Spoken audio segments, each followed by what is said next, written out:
ఖేడా సత్యాగ్రహము అనేది కూడా గాంధీ గారు నిర్వహించినటువంటి ఒక ముఖ్యమైనటువంటి ఉద్యమంగా గుర్తుంచుకోవాల్సి ఉంటుంది.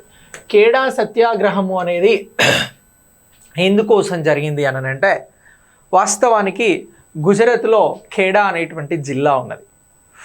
ఏ జిల్లా అని అంటున్నాం? ఖేడా. ఎక్కడ ఉన్నది? గుజరాత్లో. సో ఈ గుజరాత్కి సంబంధించి ఖేడా అనేటువంటి ఈ జిల్లాలో ఏం జరిగినది అని అంటే, ఈ ఖేడా జిల్లాకి సంబంధించి ఈ జిల్లాలో కరువు అనేది రావడం జరిగింది. ఈ కరువు కాలంలో రైతులు పూర్తిగా నష్టపోయారు. ఎలాంటి పంటలు పండలే. పంటల దిగుబడి కూడా ఎంత అని అంటే 25% కంటే తక్కువ. రూపాయి రావాల్సిన దగ్గర పావలా వస్తుంది. సో ఇలా రైతులకి సంబంధించిన దిగుబడి అనేది లేదు. కరువు కారణంగా ఇక్కడ ఏమైంది అని అంటే పంట దిగుబడి అనేది తగ్గింది. సో ఇలా దిగుబడి తగ్గినప్పటికీ కూడా ఇప్పుడు మన రైతులని ఎవరు పీడిస్తూ ఉన్నారు అని అంటే, రెవెన్యూ సిస్టమ్, బ్రిటిష్ వారు, అక్కడ ఉండేటువంటి జమీందారులు అందరూ కూడా రైతులని పన్నులు కట్టాలి, ట్యాక్సెస్ కట్టాలి అని చెప్పేసి ఒత్తిడి చేయడం జరుగుతూ ఉంది. సో ఇలా ఒత్తిడి చేయడమే కాదు, రైతులను హింసించి ఇక్కడ ట్యాక్స్ వసూలు అనేది చేస్తూ ఉన్నారు. సో ఈ నేపథ్యంలో ఏం చేసినారు అని అంటే, గాంధీ గారు ఉద్యమాన్ని తీసుకున్నారు. ఎప్పటి నుంచి ఎప్పటి వరకు ఈ ఉద్యమాన్ని నడిపించారు అని అంటే 1918 మార్చి 22 నుంచి జూన్ 6 వరకే. ఎప్పుడు అని అంటున్నాం? 1918 మార్చ్ 22 నుంచి జూన్ 6 వరకు కూడా ఈ ఉద్యమం అనేది కొనసాగింది. ఏం కొనసాగింది అని అంటున్నాం? ఉద్యమం అనేది, మూమెంట్ అనేది కొనసాగింది అనేటువంటి అంశాన్ని మనం ఇక్కడ గుర్తించాల్సి ఉంటుంది. సో ఇలా ఈ ఉద్యమం కొనసాగినటువంటి దేనికోసం కొనసాగింది అని అంటే, ఖేడా రైతులకి సంబంధించినటువంటి ట్యాక్స్ మినహాయింపుకి సంబంధించి ఈ ఉద్యమం కొనసాగింది. అయితే ఈ ఉద్యమాన్ని మొట్టమొదటిసారిగా ఎవరు చేపట్టారు ఇక్కడ అని అంటే, దీన్ని నిరసిస్తూ ఈ ట్యాక్సెస్ను బాగా కలెక్ట్ చేయడాన్ని వ్యతిరేకిస్తూ మొట్టమొదటిసారి మోహన్ లాల్ పాండ్యా గారు ఈ ఉద్యమాన్ని చేపట్టాడు అనేటువంటి అంశాన్ని మనం గుర్తుంచుకోవాలి. ఎవరు అని అంటున్నాం? మొదటిసారి ఈ ఉద్యమాన్ని మోహన్ లాల్ పాండ్యా గారు చేపట్టడం జరిగింది. మొట్టమొదటిసారి ఖేడా ఉద్యమంని చేపట్టిన వారు ఎవరు? గాంధీయా, మోహన్ లాల్ పాండ్యానా, సర్దార్ వల్లభాయ్ పటేలా అని చెప్పేసి అడుగుతారు. అలా అడిగితే వాస్తవానికి మొట్టమొదటిసారి ఈ ఉద్యమాన్ని చేపట్టింది మోహన్ లాల్ పాండ్యా అని చెప్పేసి మనం గుర్తించాల్సి ఉంటుంది. కానీ తర్వాత ఈ ఉద్యమానికి సంబంధించి వల్లభాయ్ పటేల్ గారు, ఇందూలాల్ యజ్నిక్ గారు, వీరి సహాయంతో గాంధీజీ ఉద్యమాన్ని ఉధృతం చేసిండు. వాస్తవానికి ఉద్యమాన్ని చేపట్టింది ఎవరు అని అంటే మోహన్ లాల్ పాండ్యా గారు. కానీ మోహన్ లాల్ పాండ్యా ఉద్యమాన్ని చేపట్టాడు, మంచి విషయమే. కానీ ఈ ఉద్యమాన్ని ఇలా చేస్తే కుదరదు, బ్రిటిష్ వారికి ఇంకా స్ట్రాంగ్గా కౌంటర్ ఇవ్వాలి అని చెప్పేసి ఎవరి సహాయం తీసుకొని అని అంటే, సర్దార్ వల్లభాయ్ పటేల్, ఇందూలాల్కి సంబంధించి. ఎవరు? సర్దార్ వల్లభాయ్ పటేల్, ఇతనితో పాటు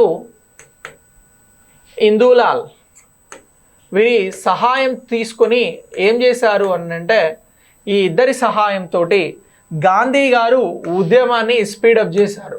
గాంధీ గారు ఉద్యమాన్ని స్పీడప్ చేయడం జరిగింది. ఉద్యమం స్పీడ్ చేయడం జరిగింది. ఉద్యమం ఉధృతం చేశారు. సో ఇలా ఈ ఉద్యమానికి సంబంధించి ఒక సభను కూడా ఏర్పాటు చేశారు. ఎక్కడ ఏర్పాటు చేయడం జరిగింది అని అంటే, గుజరాత్ సభ అనేటువంటి ఒక సంస్థను ఏర్పాటు చేశారు. ఈ ఉద్యమం కోసం అని చెప్పేసి గుజరాత్ సభ అనేటువంటి సంస్థను ఏర్పాటు చేశారు. ఈ సంస్థకి సంబంధించి గాంధీజీ గారే అధ్యక్షుడిగా ఉన్నాడు. గుజరాత్ సభ అనేటువంటి ఒక సంస్థ ఏర్పాటైంది. దీనికి అధ్యక్షుడిగా ఎవరు వ్యవహరించడం జరిగింది అని అడుగుతారు. అలా అడిగితే గాంధీ గారు అని చెప్పాలి. ఇగో ఇట్లా క్వశ్చన్ అడగడానికి అవకాశం ఉంటుంది. గుజరాత్ సభ అనే సంస్థకి అధ్యక్షుడు గాంధీ. ఈ అంశాన్ని గుర్తుంచుకోండి. గాంధీ, ఇది ఇంపార్టెంట్. సో గుజరాత్ సభ సంస్థకి అధ్యక్షుడిగా వ్యవహరించినది ఎవరు అని అంటే గాంధీ గారు అని చెప్పేసి గుర్తుంచుకోవాల్సి ఉంటుంది. మరి ఇలా ఉద్యమం ఈ సంస్థలను ఏర్పాటు చేసి ఉధృతం చేసి ఇక్కడ ప్రజల ఇన్వాల్వ్మెంట్ పెంచి లీడర్లు సమూహమై ఉద్యమం నడిపిస్తున్నప్పుడు బ్రిటిషర్స్ రెవెన్యూ సిస్టమ్ వారికి ఇదేదో పెద్ద తలనొప్పి అవుతుంది అని చెప్పేసి ఏం చేసినారు అని అంటే ఇక్కడ ఈ రెవెన్యూకి సంబంధించినటువంటి వసూళ్లపై వెనక్కి తగ్గడం జరిగింది. రెవెన్యూ వసూళ్ళ నుంచి తప్పుకోవడం జరిగింది, వెనక్కి తగ్గారు. వెనక్కి తగ్గడం జరిగింది అనేటువంటి అంశాన్ని మీరు ఇక్కడ గుర్తించాల్సి ఉంటుంది. సో ఇలా ఈ అంశం అనేది మనకి ముఖ్యమైనటువంటి అంశంగా గుర్తుంచుకోవాలి. ఇలా ఖేడా సత్యాగ్రహం అనేది జరిగింది అనేటువంటి అంశం కూడా మనకు ఒక ముఖ్యమైనటువంటి అంశం, ముఖ్యమైనటువంటి గాంధీ గారు నిర్వహించినటువంటి ఉద్యమంగా గుర్తుంచుకోవాలి. చంపారన్ ఉద్యమం, దీనితో పాటు అహ్మదాబాద్ ఉద్యమం, అలాగే ఖేడా ఉద్యమం, ఇవన్నీ కూడా సత్యాగ్రహ విధానంలో నిర్వహించినటువంటి ఉద్యమాలుగా గుర్తించాల్సి ఉంటుంది. సో ఇలా ఈ ఉద్యమాలు అనేవి జరిగాయి అనేటువంటి అంశాన్ని మనం గుర్తుంచుకోవాలి. సో ఇలా ఈ 3 ఉద్యమాలకి సంబంధించినటువంటి అంశాలను మీరు ఎగ్జామినేషన్ పాయింట్ ఆఫ్ వ్యూలో గుర్తుంచుకోండి. గాంధీ గారు నిర్వహించిన ముఖ్యమైన సత్యాగ్రహ ఉద్యమాలు ఏమిటి అన్నప్పుడు ఈ 3 ఉద్యమాలను చెప్పాలి. ఈ 3 ఉద్యమాలకి సంబంధించి చంపారన్ ఉద్యమం అనేది రైతుల కోసం జరిగింది. అలాగే అహ్మదాబాద్ ఉద్యమం అనేది టెక్స్టైల్ మిల్ కార్మికుల కోసం జరిగింది.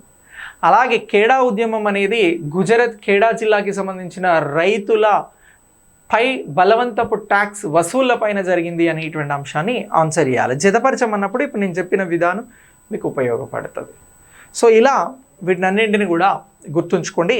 నెక్స్ట్ క్లాస్లో వేరే చట్టాలను గురించి, వేరే ఉద్యమాలను గురించి మాట్లాడదాం.